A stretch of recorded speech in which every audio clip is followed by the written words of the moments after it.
Narito na ang mga malalaking balitang Central Luzon ngayong araw. Suspect sa pagpatay sa hepe ng San Miguel, Bulacan Police. Tukoy na ayon kay PNP Chief Asurin. Ilang estudyante sa Davao sang-ayon na ibalik sa Hunyo ang pasukan dahil sa init ng panahon. 9 oras na brownout mararanasan sa ilang bahagi ng Pampanga ngayong March 31. 3,000 tourism-related jobs pwedeng applyan sa DOT Job Fair sa Robinson Star Mills, Pampanga. At makabagong teknolohiya, inobasyon sa construction industry, tampok sa PhilConstruct Luzon Leg.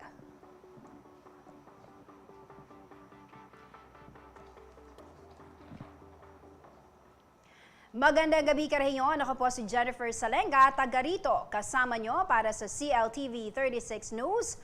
At ito, oras na po para sa mga maiinit na balitang Central Luzon. Tukoy na raw ang pagkakakilanlan ng mga nasa likod ng pamamaslang kay Police Lieutenant Colonel Marlon Serna, ang hepe po ng San Miguel Municipal Police Station sa Bulacan. Ito ang inihayag ni PNP Chief Rodolfo Azurin Jr. sa kanyang pagbisita sa burol ng Yumaong Kabaro sa Santa Rosa, Nueva Ecija nitong Miyerkules, March 29. Patuloy umano ang mga tauhan ng PNP sa paghagilap sa mga suspect para sa agarang pagkamit ng hustisya. Nagpaabot din ng tulong pinansyal ang general sa mga naulila ni Serna at sinabi nitong hindi malilimutan ang dedikasyon at paglilingkod ng yumaong hepe. Alas 10 ng gabi nitong Sabado, March 25, nang mapatay si Serna ng 2 magnanakaw matapos rumisponde sa insidente ng nakawan sa Barangay San Juan, San Miguel, Bulacan. Dahil sa kanyang kabayanihan at ay ginawaran na ng Police Regional Office 3 sa pangunguna ni Police Brigadier General Jose Hidalgo Jr. si Serna ng medalya ng kadakilaan.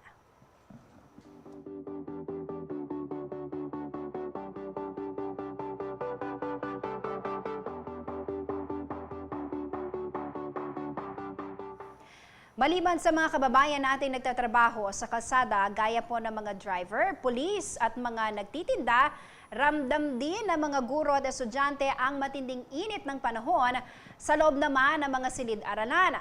Si Senator Win Gatchalian, chairperson ng Committee on Education sa Senado, iminungkahi na ibalik na sa Hunyo ang pasukan upang makapagbakasyon ang mga mag-aaral pagdating ng buwan ng Mayo at Hunyo.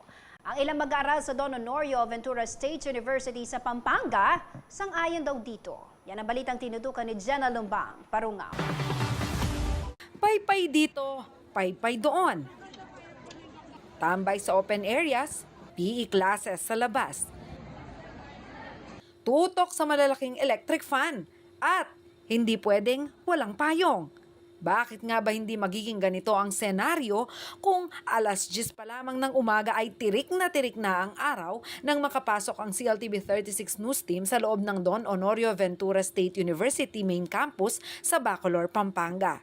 March 21 nang ideklara ng Pag-asa ang simula ng tag-init kung saan naglalaro sa 35 to 45 degrees Celsius ang temperatura araw-araw. Ang siste, bago sa sitwasyong ito, ang mga mag-aaral at guro na sanay na bakasyon ang summer noong bago pa magkaroon ng COVID-19 pandemic. Ito kasi ang unang pagkakataon na nasa eskwela ang mga mag-aaral tuwing summer dahil ginawang Agosto ang pasukan matapos ang modular at online learning na ipinatupad bunsod ng pandemya. Ang literal na mainit na sitwasyon sa mga paaralan nakarating na sa Senado. Nasa 100 mag-aaral kasi sa Laguna ang naospital ng dahil sa matinding init nito lamang ikatlong linggo ng Marso. Ayon kay Senator Sherwin Gatchalian, chairperson ng Senate Committee on Education, dapat ay ibalik na lamang sa dati ang school year calendar kung saan Hunyo ang pasukan at nakabakasyon ang mga mag-aaral pagdating ng summer. Malaking konsiderasyon umano ang dapat ibigay sa kalusugan ng mga mag-aaral. Dagdag pa ng mambabatas, nagkakaroon ng national and local elections tuwing ikatlong taon, kung kaya't dapat handa ang mga paaralan na ginagamit bilang polling centers sa buong bansa. Ang ilang mag-aaral sa Don Honorio Ventura State University, sang-ayon sa itinutulak ni Gatchalian na maibalik ang simula ng school year tuwing June upang hindi na nila kailangang pumasok pa pagdating ng Abril at Mayo. For me po, nakabakasyon po ng summer kasi po na sobrang init po talaga. Marami pong nade-dehydrate ganyan. Sa sobrang init po, dami pong nahihimatay ganyan. Mas prefer ko po yung pumapasok po ng June. Kasi po mas okay po yun kasi kapag bakasyon na po, mas mag-e-enjoy po kami. Para sa akin po, nakabakasyon ng summer since dahil nga po sa weather ngayon is sobrang init. So, dapat i-prioritize din natin yung kapakanan ng mga students. So, for me po, yung walang pasok ng summer naka-vacation po. Pero meron din namang ilan na gusto ang magtiis sa init kaysa makipagsapalaran tuwing tag-ulan. Mas okay po yung sa August. Kasi po super hassle po papasok dito ng umuulan kasi first of all po sa pila po kasi it's either maputik po kasi pag gano'n. Kung pumapasok po ng tag-ulan, mas dadami din po kasi yung araw na parang walang klase. Kapag po kasi maulan dito, medyo baha. So kapag naman po mainit, as in sobrang init. So, ano ang mas tolerable para sa'yo? yung init po. So okay lang na pumasok ka ng mainit kaysa sa pumasok ka ng umuulan? Opo, sayang po kasi yung shoes. Ayon sa Department of Education, pag-aaralan umano nila ang mga panukala ni Gatchalian bagamat wala pa sa kanilang plano ang pagbabago sa opening of classes ngayong parating na bagong school year. Mayroon umanong otoridad ang mga school head na magsuspinde ng face-to-face classes at gawin itong distance learning kung talagang nakokompromiso ang kalusugan ng mga mag-aaral. Samantala, ang mga higher education institutions o mga pangkolehiyong paaralan ay may kalayaang magdesisyon kung kailan magsisimula ng klase basta hindi ito lalampas ng Setyembre. Kaya naman sinabi ni Dr. Enrique Baking, ang presidente ng DABSU, na plano na nilang ibalik ng Hunyo ang opening of classes. Kami, dahil matanda na kami sa sistema, education system, kuwan na kami. Komportable na kami doon sa opening of classes ng June. Instead of having it a little bit delayed sometime in September or October. Definitely, pwede naming may balik yung June as opening of classes. No? Kaya lang, this year, hindi pa namin magawa because we started the first semester sometime in September of last year. So ngayong pasukan, mag-i-start na kami ng August. And by next year, baka June na, no? Inihila na namin ng pabalik, no? Sinishorten na namin yung bakasyon ng mga bata at saka mga empleyado. Ngunit ang mabigat na dahilan ng kanilang pagbabalik sa dating school year calendar ay ang budget processing. Nahihirapan umano sila dahil tuwing magsisimula ang pasukan ng Agosto o Setyembre, pang-4 na buwan na lamang ang natitirang pondo. Kailangan pang hintayin ang susunod na taon para sa karagdagang budget. At saka malaking problema sa budgeting, no? Kasi we are talking of fiscal year in terms of budget, no? Budget, it's fiscal year sa budget starts from January to December.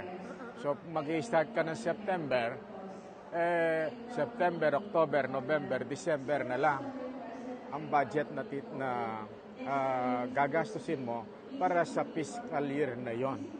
Sa kasalukuyan ay mayroon na umanong higit 33,000 na populasyon ang DABSU, kabilang ang mga guro, estudyante at iba pang support personnel.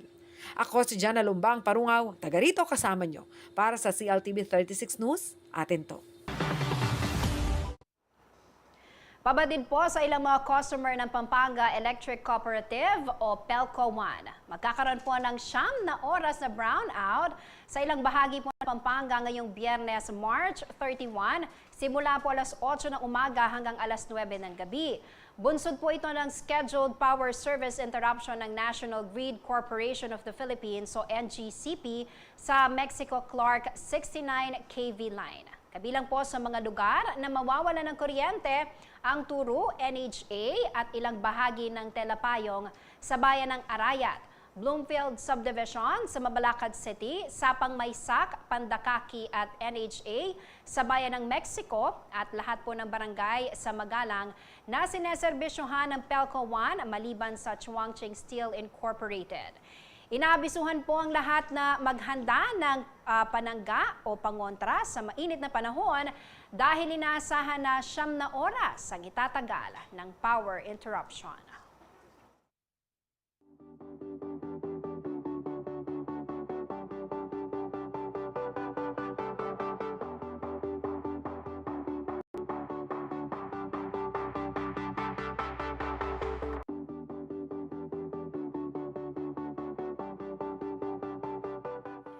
Manatiling nakatutok para sa iba pa mga nangungunang balita ngayong araw.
Nagbabalik ang CLTV 36 News.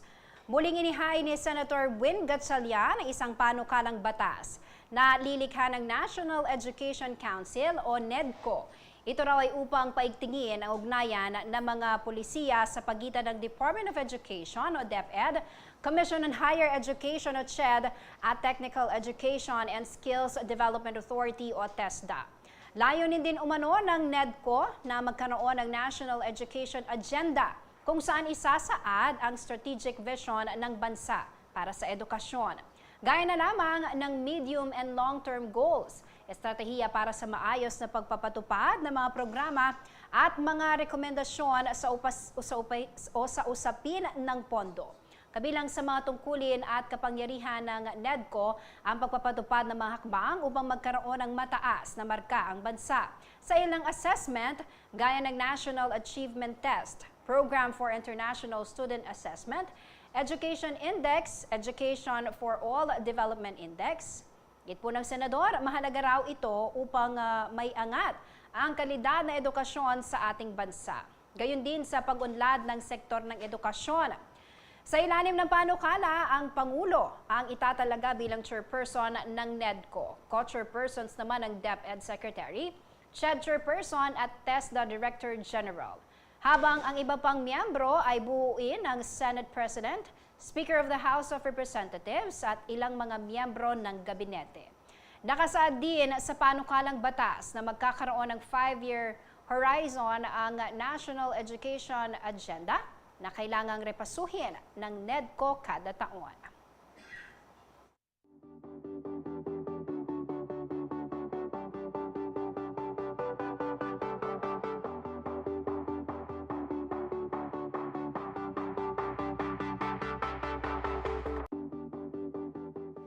Sa ibang balita, pinalalakas ng Don Honorio Ventura State University o DOVSU ang operasyon ng mga satellite campus nito sa iba't ibang bahagi ng Pampanga sa pamamagitan ng pagbubukas ng in-demand at CHED priority courses.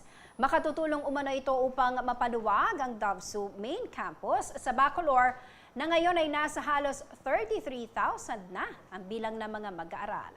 Si Angelica Cara may report.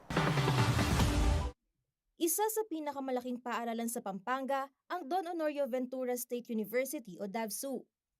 Sa main campus ito sa Bacolor, aabot sa 33,000 ang bilang ng mga mag-aaral. Mayroon din itong 6 na extension campuses na matatagpuan sa mga bayan ng Santo Tomas, Apalit, Porac, Lubao, Candaba at Mexico na may kabuuang student population na higit 11,000. Sa dami ng bilang ng mga mag-aaral sa main campus, problema ngayon ang congestion. Mayroon lamang daw kasing higit 7 ektarya ang paaralan, kaya hindi nito kakayanin kung pagbabatayan ng mabilis na pagtaas na enrollment rate taon-taon. Upang hindi dumagsa sa main campus ang lahat ng gustong mag-aral sa DOVSU, pinalalawig umano ang mga kurso at in-demand programs sa kanilang mga satellite campus. We are now in the process of upgrading our facilities in the extension campuses. So that we could decongest students, in the main campus. Kaya naman maituturing umano na isang welcome development ang plano ng pamahalaang panlalawigan ng Pampanga na mag-donate ng 1.4 na ektaryang lupain upang mapalaki ang sakop ng DOVSU Santo Tomas Campus. Well, this additional 1 hectare which shall be donated to DOVSU by the provincial government will be utilized for the expansion of programs like the offering of nursing and other allied medical courses, plus criminology and other CHED priority programs needed by the area, particularly the municipalities of San Fernando and nearby municipalities. Patatayuan daw ito ng bagong gusali para sa mga estudyante na mag-e-enroll sa mga bagong kursong bubuksan sa DOVSU Santo Tomas.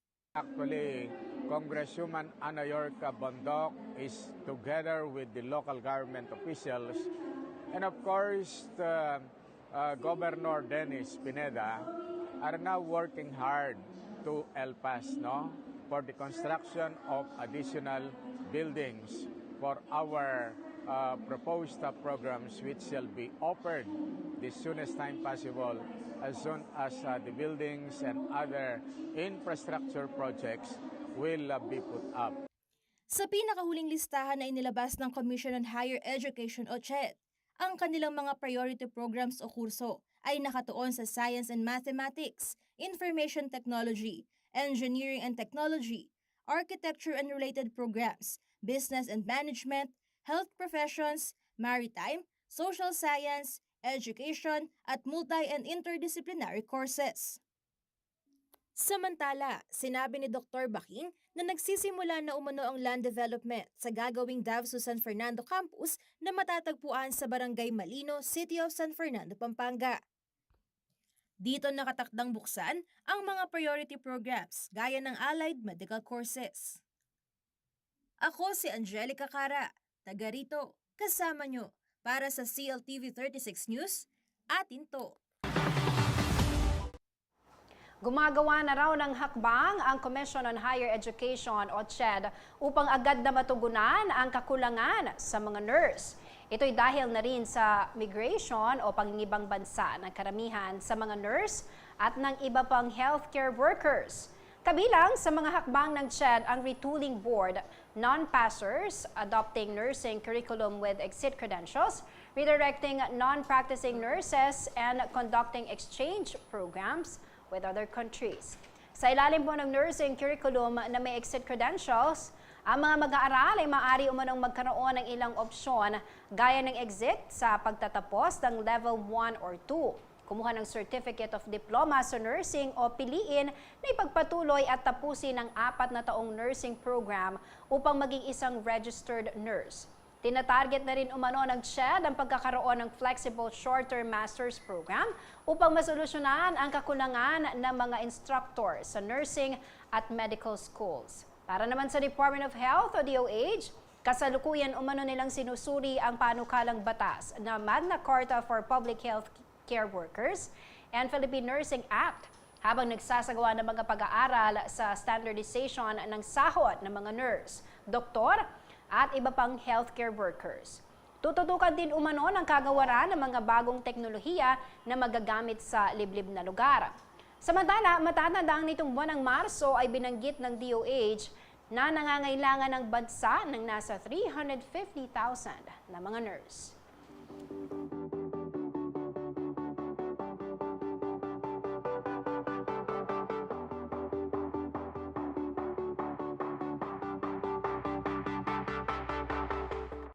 Manatiling nakatutok at magbabalik ang CLTV 36 News.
Nagbabalik ang CLTV 36 News.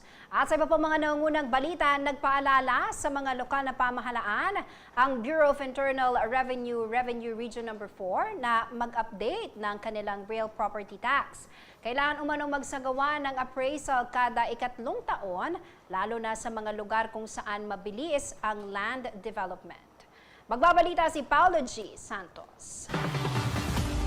Hindi maikakailang patuloy ang development sa maraming lugar dito sa Central Luzon. Patunay dito ang mga infrastruktura gaya ng Clark Malolos Railway Project, ang bagong terminal ng Clark International Airport, maging ang planong Cavite-Bataan Interlink Bridge.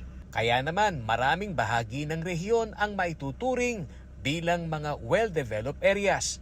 Kaugnay ng mga nangyayaring land development, kailangan umanong magsagawa ng zonal valuation o assessment ang lokal na pamahalaan. Ayon kay Attorney Marlon Mendoza, Assistant Regional Director ng Bureau of Internal Revenue Region 4, kada 3 taon dapat isagawa ang appraisal ng lupa, batay na rin sa isinasaad ng Republic Act 8424 o ang Tax Reform Act of 1997. Depende ang pagtaas ng buwis sa magiging klasifikasyon ng lupa kung ito ay commercial, residential o industrial. Ngunit ang pagbabago sa tax ay kailangang dumaan sa proseso.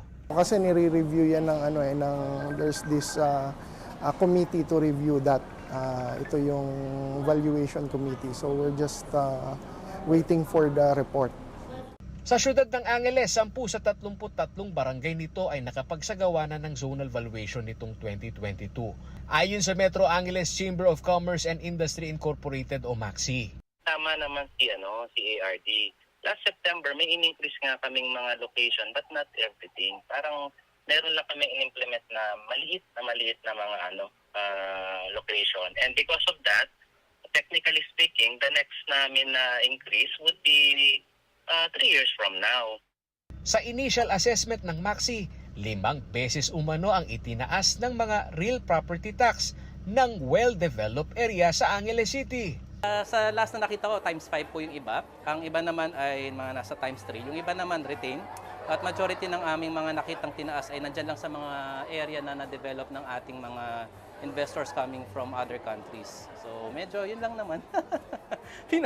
Pinaka-issue. Pero sa ngayon napag-uusapan pa. Samantala, pinoproseso pa umano ang zonal valuation ng siyudad ng San Fernando. Sa datos ng Bureau of Local Government of Finance, nasa 60% ng Revenue District Office ng BIR ang nakapag-update na ng schedule ng Fair Market Value on Real Property Tax. 49 ang siyudad at 33 ang lalawigan. Ako si Paulo G. Santos, taga rito kasama nyo para sa CLTV 36 News. Atin to. Nagtipon-tipon ang mga miyembro ng Knights of Columbus para sa isang Life Fest sa Metropolitan Cathedral sa City of San Fernando, Pampanga nito pong Sabado, March 25. Ito'y bilang paggunita sa ika-104 na anibersaryo ng kanilang samahan at paglilingkod, katuwang ang simbahan. Pagkakatatag at ipagpatuloy ang kanilang paglilingkod at brotherhood. Nagsama-sama ang mga kinatawan ng iba't ibang simbahan sa kanilang taunang pagdiriwang. Ilang aktibidad din ang kanilang isinagawa upang ipakita ang suporta sa Choose Life Advocacy ng grupo. Kabilang po dito ang pagdaraos ng isang misa, pagpaparada at pagpupulong. Nagkaroon din ng March for Life campaign kung saan libu-libong pro-life advocates mula sa Region North Luzon jurisdiction ang nakiisa. Lain umano nilang bigyang boses sa mga tahimik na nagsusulong tungkol sa umano'y ganda at kahalagahan ng buhay. Of course, hindi natin pinapayagan yung abortion, pero pinapayo ko sa mga kabataan na habang samantalin yung kabataan sa pag-aaral, pag-aaral kayo mabuti at pag nagkaroon kayo ng pamilya at kayo nagpakasal, ay magkaroon kayo ng anak na inyong palalaki na katulad ng pagpapalaki sa inyo ng turo ng simbahan na alagaan ang buhay. Yung isa pa dito, yung mga kriminalidad, yung mga pinapatay ng walang kalaban-laban ng sabihin natin ng ating pamahalaan ng gobyerno, ay tinutunan din natin niya kasi buhay din yung tinutunan niya nang wala ng mga hustisya. So hindi lang yung basically yung sa panganak kung galing sa womb ng mga babae, pero yun din, biyaya din ng buhay na pinagkaloob sa ating ay kapal na bigyan na lang kupon ng walang katanungan, ay yun din isa sa mga pinagkaloob. Kaya ang aking paglaban para sa buhay ng may importante sa mga Knights of Columbus ang life. So nagpaparada kami, nagpapakita kami ng sa mga nagpaparade kami para ipakita na ang buhay ay mahalaga sa Roman Catholic.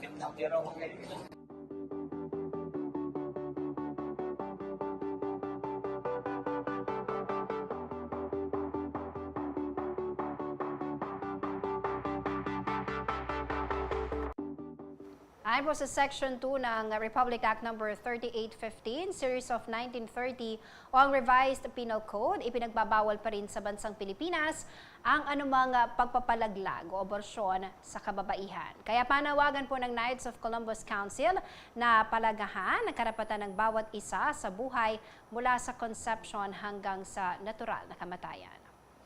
Sa ibang balita, taon-taon ay nasasaksihan natin ang mga nagpepetentensya sa Pampanga o mas kilala sa tawag na magdarame. Gamit ang burilyos, hinahampas nila ang kanilang sugatang likod upang ito ay lalong magdugo. Para po sa mga magdarame, ito raw ay pakikibahagi sa mga kasakitan ni Hesukristo. Pero alam nyo ba kung paano ginagawa ang burilyos? Yan pong ihatid sa atin ni JM De Jesus.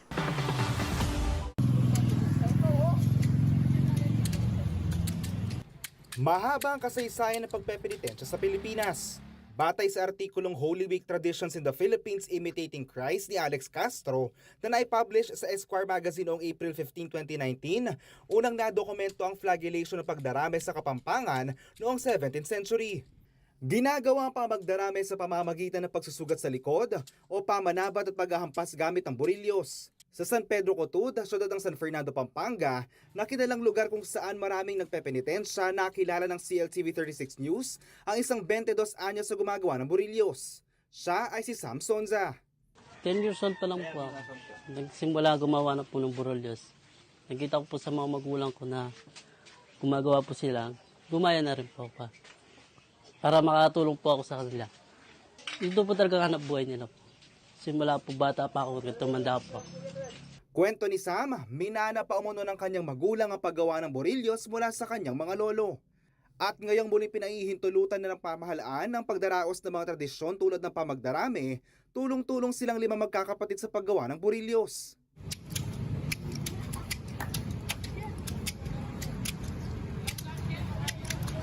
Ipinakita sa amin ni Sam ang paggawa ng burilyos. Kwento niya, mabusisi ang paggawa nito at kadalasan ay inaabot na 1 oras para makalikha ng 1 piraso.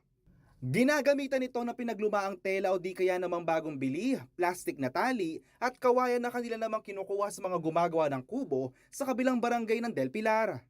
Simula po kawayan, bibili po sa bamboo, tapos kikis-kisin po, bibilugin, uluin, liliyain po. Pagkatapos na po liyayin, tatali po sa straw. Pagkatapos po itali, babalot po ng tela. Pagkatapos po itali, okay na po. 25 kawayan ang bumubuo sa burilyos. Sinisimbolo mo nito ang petsa ng kapanganakan ni Jesus na December 25. Ang bawat isang kawayan ay may habang 4 to 5 inches. May standard design na raw mga burilyos sa ginagawa nila Sam, pero pwede raw magpa-customize. Binabenta naman ito ng 450 pesos kada isa. Yung iba po sadya kasi, iba po yung design gusto nila. Misa po kasi, iba po gawa sa Angeles, iba po gawa dito sa San Fernando. Yan. Yung pagkaulo po nila, iba. Sa kanila po, binubutas po ng barena. Sa amin po, hindi po. Inuulo namin po sila. Enero ngayong taon ay nagsimula na raw ang pamilya nila Sam sa paggawa ng burilyos. Umabot na sa 150 piraso ang kanilang nagagawa. Masaya naman daw si Sam dahil matapos ng 3 Semana Santa ay muli makakapagdaos ng panata ang kanilang mga kabarangay at iba pang mga nagpepenitensya, dahilan para sila ay may pagkakakitaan. Okay naman po. Masaya naman po yung Pumasok yung mga konting income. Mabenta naman po. Binaganda talaga po kasi dito eh. Sikat po kasi mga sumisikat po yung San Pedro at saka yung San Fernando po. Samantala, paalala ng Department of Health o DOH, posibleng magdulot ng iba't ibang sakit ang pamagdarami. Hindi rin hinihikayat ng simbahang Katolika ang ganitong uri ng pagpepenitensya. Ako si JM De Jesus, taga rito, kasama nyo. Para sa CLTV 36 News, atin to. Manatiling nakatutok at magbabalik ang CLTV 36 News.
Nagbabalik ang CLTV 36 News.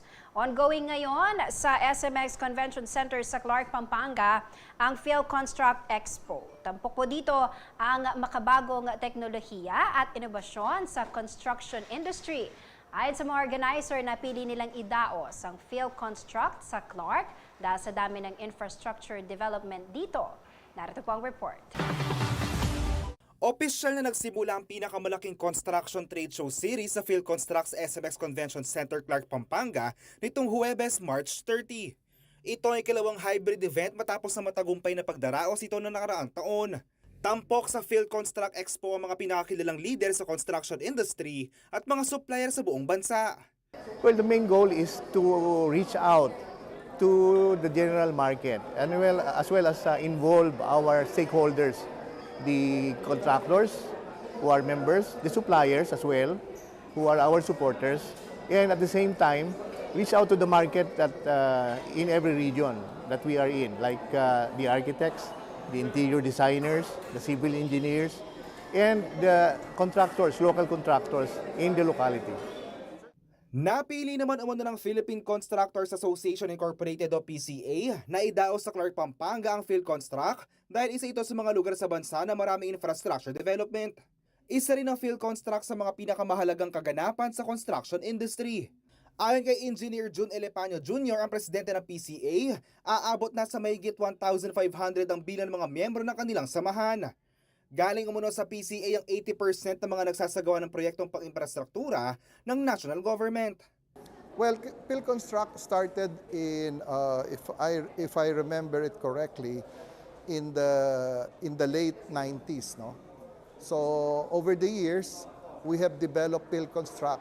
Well, we started quite small, and we didn't envision it really to grow this big, you know. And we only at that time holding the exhibition in Metro Manila.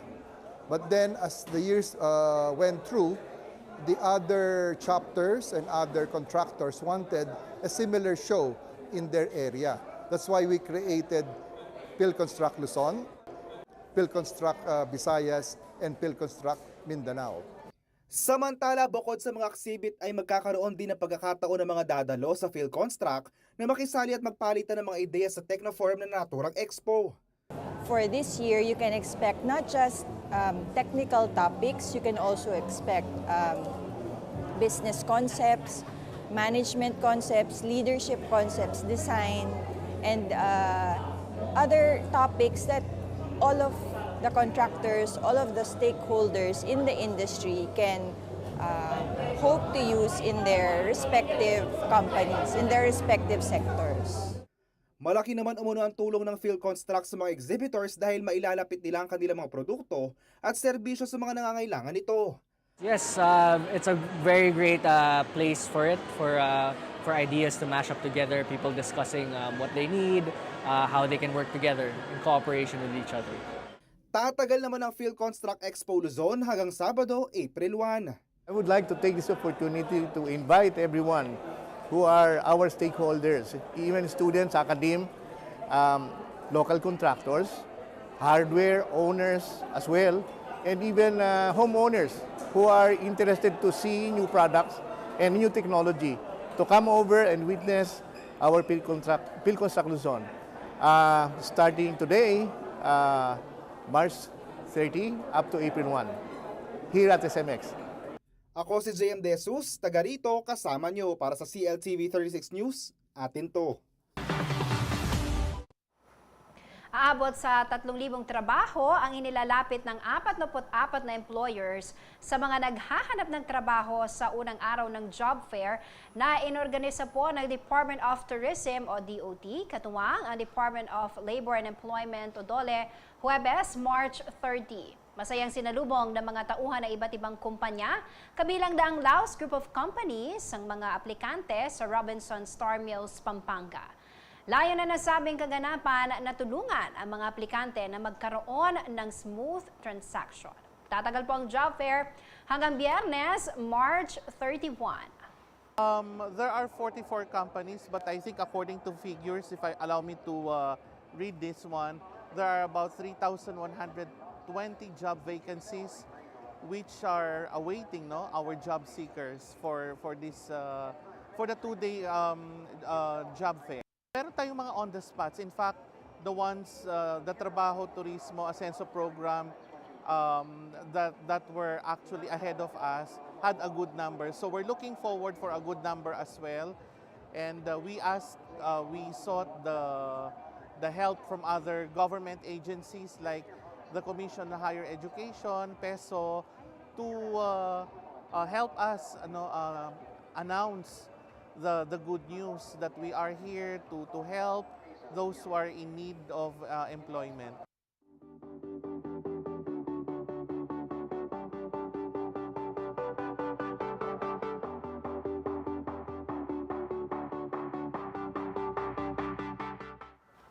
Alamin naman natin ang magiging lagay ng panahon mula kay Ginoong Manny Esguera, ang Chief Weather Forecaster ng Pag-asa Clark.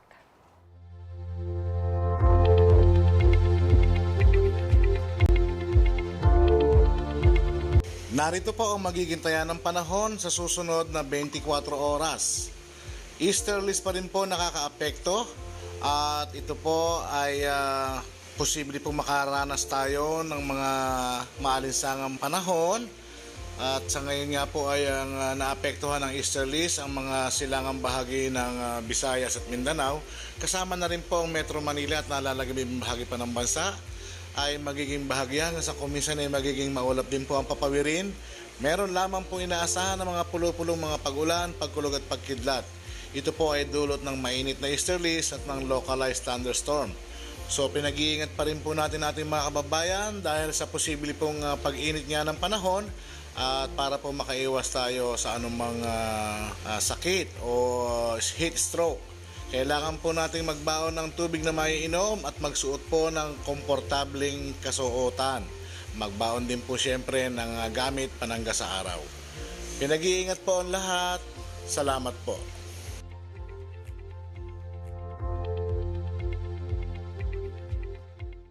At yan ang mga balitang nakalap ng CLTV 36 News.